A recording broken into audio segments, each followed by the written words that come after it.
Erica Santos wins first ever MVP. PLDT celebrates historic PVL crown. Kim D marks triumphant return. But before that, mga ka-V-heads, huwag kalimutang mag-subscribe at i-click ang notification bell para updated ka sa aking latest video. Isang makasaysayang gabi ang nasaksihan ng mga fans sa Mall of Asia Arena matapos masungkit ng PLDT high-speed hitters ang kanilang kauna-unahang championship sa PVL at sabay nito'y kinoronahan si Erica Santos bilang Most Valuable Player, ang kanyang unang major individual award sa professional career. Matagal nang ipinapakita ni Santos ang kanyang potensyal bilang isa sa mga rising stars ng liga, ngunit ngayong season ay tuluyan na siyang sumabog bilang pangunahing sandata ng signal. Sa kanyang consistency bilang opposite spiker, naging susi siya sa bawat crucial run ng signal, hindi lamang sa elimination round kundi sa buong torneo. Ang kanyang malupit na atake at matatag na blocking presence ang nagbigay ng bagong dimensyon sa opensa ng signal, dahilan para masungkit niya ang MVP title na matagal na niyang pinaghirapan.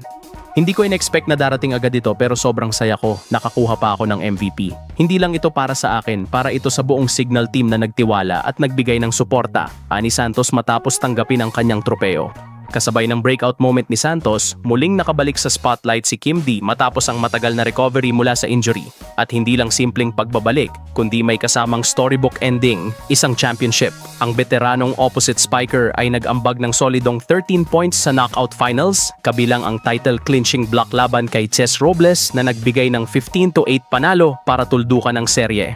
More than a year na akong naghintay para sa ganitong moment. Hindi naging madali, sobrang dami ng sakripisyo pero worth it lahat. Masarap sa pakiramdam na makabalik at agad manalo ng championship. Pahayag ni D, bakas ang emosyon matapos makamit ang kanyang kauna-unahang titulo sa PVL. Para sa PLDT, ang historic crown na ito ay hindi lamang bunga ng talento kundi pati na rin ng matinding teamwork at resilience. Sa pangunguna ni Davison, D, Reyes, Baron at Arado, matagumpay nilang naiangat ang koponan mula sa pagiging dark horse tungo sa pagiging bagong kampeon ng liga.